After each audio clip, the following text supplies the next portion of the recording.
Bonjour à toutes, bonjour à tous, bienvenue dans cette chronique cinéma qui je l'espère vous donne envie de sortir et surtout d'aller au cinéma. Avant de vous rappeler, avant de vous donner les films que j'ai sélectionnés pour vous cette semaine, un bref aparté sur un film dont j'ai déjà parlé la semaine dernière, Je verrai toujours vos visages, un film à voir absolument. C'est un peu un huis clos en même temps sur des victimes et entre guillemets des agresseurs, des coupables. Qui sont comme ça suivis par des anonymes, des bénévoles et aussi des professionnels afin que chacun des différents camps, si on peut appeler ça comme ça, puisse discuter ensemble et peut-être essayer de pardonner et surtout de comprendre un formidable film que je vous conseille. D'ailleurs, je vous en avais déjà parlé la semaine dernière, il est toujours à l'affiche, ça s'appelle Je verrai toujours vos visages et c'est à voir absolument, tout en sachant que tout ça, ce qui est dans le film en fait est tiré de faits réels puisque la justice restaurative existe en France depuis, vous le savez maintenant, on en a parlé la semaine dernière, depuis 2014, et je pense que c'est un grand pas, et forcément ça fait réfléchir, c'est un film qui fait réfléchir, et il est toujours à l'affiche. Voilà donc ma première sélection pour cette semaine avec un film français, ça s'intitule C'est mon homme, avec notamment Leïla Bekti, Karim Leclou et Louise Bourgoin. Ce film va se passer après-guerre, après la bataille de la Seconde Guerre mondiale. Julien est déclaré pour mort, mais sa femme, elle, croit justement qu'il ne l'est pas. Et quand la presse publie le portrait d'un homme amnésique, elle est certaine de le reconnaître. Donc elle va essayer de tout faire pour lui faire retrouver la mémoire et de s'aimer à nouveau. Le seul problème, c'est qu'une autre femme se réclame elle également comme étant son épouse. C'est un film formidablement bien interprété par Leïla Bekti et Louise Bourgoin. Karim Leclou, qu'on n'a pas l'habitude de voir dans ce genre de rôle, s'en sort vraiment très bien. Je vous rappelle le titre de ce film, C'est mon homme. Autre sélection, toujours avec un film français, un film beaucoup plus léger, 10 jours encore sans maman. Donc là, on ne renouvelle pas le genre, ça a déjà été fait plusieurs fois, notamment avec Cadmerade, mais également avec Sophie Marceau, avec Danny Boone, etc., etc. Là, c'est avec Franck Dubosc, hors Attica. Ils reprennent leur propre rôle et après son licenciement, Antoine, donc incarné ici par Franck Dubosc, ancien DRH d'une grande enseigne de bricolage, a alors choisi de rester à la maison pour s'occuper seul de ses 4 enfants. Forcément, ça ne va pas se passer comme prévu, surtout lorsqu'il a décidé de les emmener en vacances. C'est un film tout de même que je vous conseille. On passe un agréable moment. Je vous en rappelle une dernière fois le titre, 10 jours encore sans maman. Autre sélection, et alors là c'est un film à voir absolument en IMAX au parc, par exemple au parc Gaumont Millésime. Je veux bien sûr parler des 3 Mousquetaires, premier opus puisqu'il y en aura 2. Alors vous le savez, les 3 Mousquetaires, c'est le premier volet, je viens de vous le dire, d'un diptyque qui sera réalisé les 2 par Martin Bourboulon, avec forcément ce réalisateur que vous connaissez. Il avait réalisé Papa ou Maman, on en parlait récemment avec 10 jours sans maman, c'est à peu près dans le même style. Il avait réalisé également l'excellent film Eiffel et il revient ici avec notamment Romain Duris qui jouait déjà dans ce film Eiffel. Il revient ici dans un des rôles titres des 3 Mousquetaires. C'est un film formidablement bien réalisé, interprété avec des costumes somptueux, un éclairage vraiment aux petits oignons. Le film a coûté 72 millions d'euros. Rassurez-vous, pour les 2 opus, contrairement à Astérix et Obélix, qui en a coûté 63, qui ne dépassera même pas les 5 millions d'entrées en France, puisque là, on est à peu près à 4 millions et demi.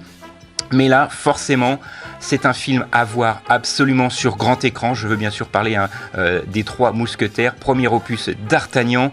Alors, ce film a réalisé 9 mois de préparation, 8 mois de tournage et a mobilisé une équipe de plus de 300 personnes. Et très sincèrement, ça se voit à l'écran. Et bien sûr, ce n'est pas la première adaptation des 3 Mousquetaires tirée d'un roman d'Alexandre Dumas, mais c'est un film qui renouvelle un petit peu le genre. Si vous aimez les films de cap et d'épée, ce sont bien sûr des films avec des capes et des épées. Vous en sortirez franchement ravis. Ça s'intitule Les 3 Mousquetaires, premier opus d'Artagnan réalisé par Martin Bourboulon. Et on termine avec un film très attendu, un film d'animation réalisé en collaboration avec Nintendo et les studios Illumination qui normalement réalisent Moi Moche et Méchant, qui réalisent également les films comme Les Mignons, etc., ou alors un film sur les animaux comme des bêtes. Ils reviennent ici les studios avec une collaboration avec Nintendo, avec Super Mario Bros.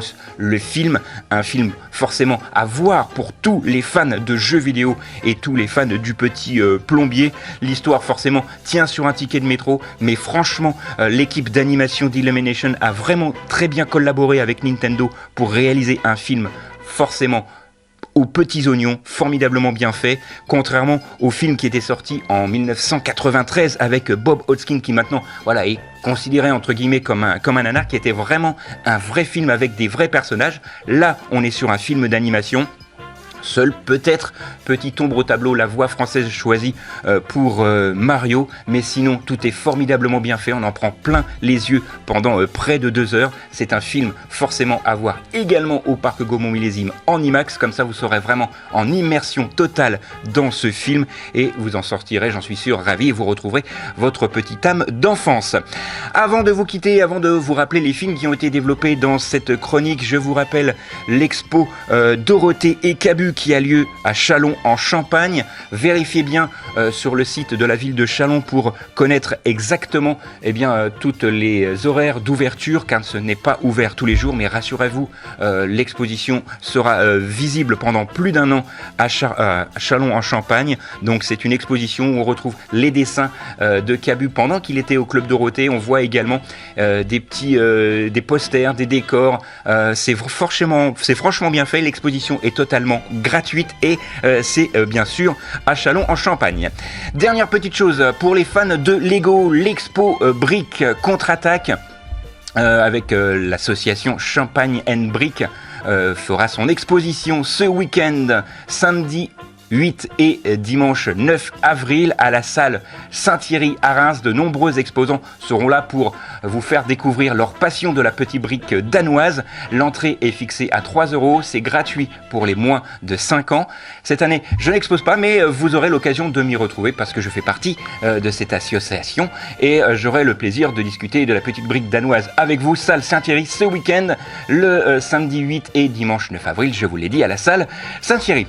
Voilà, c'est tout pour cette semaine. Il me reste quelques secondes pour vous donner les films que j'ai sélectionnés pour vous cette semaine. Les 3 mousquetaires d'Artagnan, le premier opus sur les 2, l'autre sortira un petit peu plus tard en fin d'année.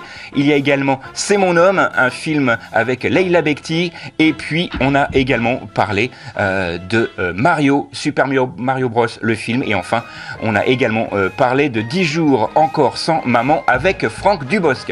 Voilà, c'est tout pour cette semaine. Nous on se retrouve la semaine prochaine, même endroit, même heure. D'ici là, sortez, allez au ciné et n'oubliez pas que le cinéma est fait pour tous ceux dont la curiosité est le plus grand des défauts.